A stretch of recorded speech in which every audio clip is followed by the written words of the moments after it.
Hello everybody and welcome to That's Football. It's the big one. It's the Goldbridge combined 11 for the North London derby. Arsenal against Tottenham. Saturday lunchtime we'll be doing the watch along. But I've got some controversial takes here. Well, I say controversial takes. They will cause controversy, but it is my Arsenal versus Spurs combined 11. And we're going to get into that. But before we do that, our combined 11 is sponsored by Top 11. Top 11 2023 is here to support That's Football. And this year's great game, you can play for hours and hours, has just got even better. You all saw Goldbridge ball in full effect at the Sidemen charity match. And Top 11 is where my management journey began. The added 3D means I can see my awesome tactics come alive on the screen, making me feel more than ever like a real football manager that could take United back to the glory days. The new 3D does not mean the game is changed though. Top 11 still allows me to have full control over the club, so I can decide not only how I train, but develop my team. I can also control the kit, the stadium. I can even decide which type of toilets we have, so it's really, really detailed. There is also a 24/7 live transfer market in which you can bid for players. This way you can build your team and take it to the next level. And as always, Top 11 remains a free to download and play mobile game, so you can download it on whatever app you're on, any platform you're on, scan the QR code or go through the link in the description. Finally, as nothing should be enjoyed alone, Top 11 is a social game where you can take on your mates and other players from around the world in real time to find out who really has the skills to play football management bills. I think I need to start one of these things and invite elite people in to play against me at Top 11. Maybe we can look at doing that. I'm quite up for that. We could almost make videos out of that. So what are you waiting for? Hit the link in the channel description and start playing Top 11 today. You cannot beat a mobile manager game for being on the train, walking, make sure you check in when you're crossing the road and all that. But check it out. Scan the QR code, link in the description. It's free. It's free to download. From Top 11 to my combined 11 then, it's Arsenal against Tottenham. I cannot wait for this game. It's a big weekend anyway. We'll be previewing them all tomorrow on the channel, but it's a big weekend anyway. But the North London derby combined 11 is coming in now. Obviously got the Manchester derby on Sunday. I've done my combined 11 on United Stand with Ben Foster for that. But this is Arsenal Tottenham combined 11, and I'm basing this on form. I'm basing it on form. I'm not basing it on anything else. I'm basing it on form and who's doing well this season. Because if we go to last season, it's different. So, in goal, to me, EastEnders Coronation Street. And what I mean by that is take your pick. I really don't care if you've gone with Lloris. I'm going to go with Ramsdale. This is probably, there's two positions in this combined 11 that I'm a bit stuck on. And I spent longer than I wanted to on this. Realistically, I just don't think there's a massive amount of difference between Lloris and Ramsdale. And I appreciate people will be going, oh, it's got to be Lloris, he's French captain. I think they've both got mistakes in them. I think they've both got reasonable distribution. I think they're both reasonable shot stoppers. And they're both leaders. I would just go with Ramsdale because if I had to choose between Ramsdale and Lloris just frustrates me a little bit more. I think he's got a mistake in him. I know Ramsdale has as well. I would go with Ramsdale, but really, I could have gone with Lloris. It's very close between those two. Right back, I have to go with Ben White. I'd like to go with Tomiyasu, but he's really only just coming back from injury. So I'm going with form. I'm going with Ben White, who really is a centre-back, but at right back has done pretty well for Arsenal this year. I don't rate Emerson at Spurs, and I'd like to play Jed Spence there, but he doesn't get picked. So Ben White almost falls into that position because he's in form and he's been the most consistent player in that position between the two teams. So Ben White at right back. Centre-backs for me are Saliba and Romero. Eric Dyer's been good this season. Gabriel's been good this season. There is no weak link here, is what I'm trying to say. That they've got good centre-backs, both teams. Saliba is fantastic. I've heard people saying he's better than Rio Ferdinand and Van Dijk at that age. Ferdinand was a good player at that age. I remember Rio at that age. Van Dijk, he's probably better than Van Dijk at that age, but can he be better than Van Dijk at 25, 26, 27? That's the thing.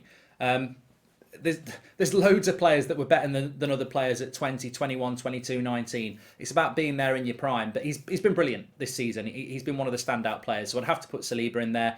And Romero at Spurs, I think, is a very, very good signing for them. And he's established himself in a year as one of the best centre-backs in the Premier League. Really, really good player. And I think sometimes being at Spurs, you're a little bit underrated because Spurs are a little bit underrated. But he has been a pivotal part of Conte's success. So I would go Romero and Saliba as my centre-backs. Shout-outs for Gabriel and Dyer, though. They've been good, but we're talking about two better centre-backs in Romero and Saliba. Left-back, I like Perisic at Spurs. I think he's done a really good job there, and I think you could make an argument for him. But I've got to be honest, I would go Zinchenko. Some Arsenal fans would say I prefer Kieran Tierney because they've just got this thing about him, and he is a good left back. But I would go Zinchenko at that position. This right back was Ben White by default, really. Left back, you've got three good options there. I wouldn't really go for Sessegnon. I like Perisic when he plays in that left back position. It suits him. But I would go Zinchenko there. So effectively, the back five is for Arsenal. I mean, the goalkeeper was close, but it is... what did I go with? Ramsdale, White, Saliba, Romero, and Zinchenko. So yeah, you could put Lloris in there, but apart from that, I'm happy with that. Going to play midfield three, two midfielders, and a more attacking midfielder. So Højbjerg, again, reminds me of Romero, really. I think he gets a little bit underrated and doesn't get mentioned enough. Pivotal to that Spurs team. So consistent, so important. Can chip in with a goal every now and again, but also defensively superb, good on the ball.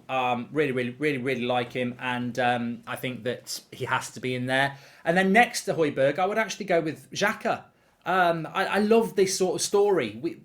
I'm not an Arsenal fan. I know Arsenal fans have given him pelters.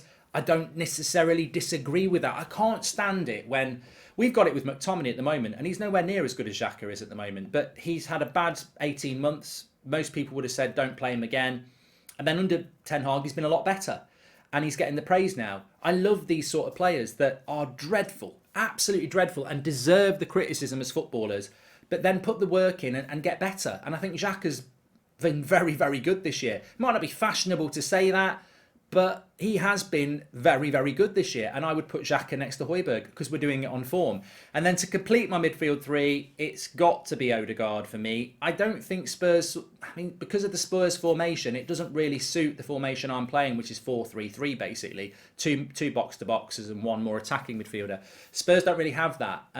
They don't have a player like that. They don't have a Kevin De Bruyne or a Bruno Fernandes, an Odegaard, a Mason Mount. They don't play like that. They play differently. So Odegaard would always get that spot because there isn't... you could put Richarlison there. You could ask somebody to do a job there. But, Odegaard's very, very important to Arsenal, so I would go with Odegaard. So, again, Arsenal with two, Spurs with one.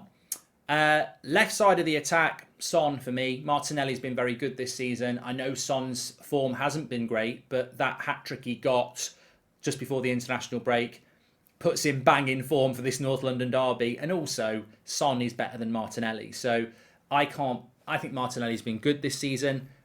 If Son hadn't got that hat-trick and had played crap in the last game, I'd probably be losing this battle saying it's got to be Son because he's talking about form. But I would put Son on that left-hand side. Right-hand side's interesting. I'm a massive fan of Kulusevski. Again, you could put Richarlison there. But I've got to be consistent. I'm a massive fan of Saka. And I have to put him on the right-hand side. I've said it all last season that the way he came back from missing that penalty in the Euros, and you look at what happened to Man United players that I like Rashford and Sancho, they had bad seasons last year, really. And I don't know whether those penalty misses impacted on them or maybe it didn't. Traditionally, missing a penalty can have, or doing something bad for England, it either makes you or breaks you with some players. And he really, at a young age, was a leader for Arsenal last year. So I think he's taken that this year as well. So I have to put Saka on the right. I'm a massive fan of Kulusevski, but I would go Saka. And then it leaves you with Harry Kane or Jesus up front. And this, for me, is very, very easy. And again, I think this will become quite a contentious one. But for me, it is Harry Kane. It's Harry Kane. I still think that Harry Kane is a better Premier League striker than Erling Haaland. And that will probably get me ridiculed. But Erling Haaland is one of the best strikers in the world at the moment, but he's been in the Premier League 5 minutes. Harry Kane's been doing this for years. I think Haaland's a better player than Kane, but he's got to do it for years in the Premier League. He looks like he can do it, but you've still got to do it. Harry Kane has done it. And Jesus has got more consistency as well, and he's been brilliant for Arsenal. And I know Arsenal fans are going to want Jesus over Kane, and they're going to say he's better, but for me... Forget England form. Foden's crap for England. He's a brilliant player. He's crap for England because he's got a crap manager. So Harry Kane can have the same excuse. Harry Kane never seems to get afforded that excuse for England, but it's the same excuse that every decent player has for England. You're playing for a crap manager. For Spurs, he's a different animal completely. So for me, it is Harry Kane up front, although Jesus has been fantastic. So If we go through it again, my combined 11 is Ramsdale, White, Saliba, Romero, Zinchenko, Højbjerg, Xhaka, Odegaard, Son, Kane, Saka, which means that there are 4 Spurs players and 7 Arsenal players. Now, the goalkeeper, you could have Lloris. That would make it 5-6 and makes it closer to 50-50. But I'm comfortable with that. Arsenal are top of the league at the moment, and I think they've got the better balance to their team. I think Spurs have got the better squad. Manager, Conte or Arteta? Conte. And I'm a massive fan of Arteta. You cannot put Arteta over Conte because Conte has got the CV. And I also think Conte has done with Spurs what Arteta's done with Arsenal in a much shorter period of time. Conte's not even been at Spurs a year. He's got them into the Champions League and he's got them into the title race.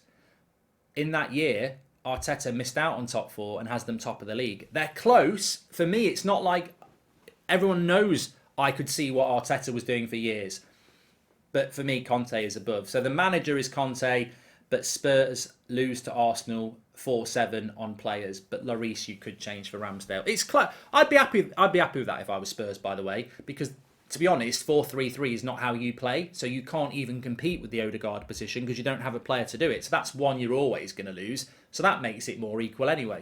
I also think Spurs do still have a bit of an issue at right back, which if they had a decent right back, you'd expect them to move Ben White out as well. So it's close, and I think it's going to be close on Sunday, but we will preview that tomorrow. So get your comments in below. What's your combined harvester? What's your combined harvester, eh?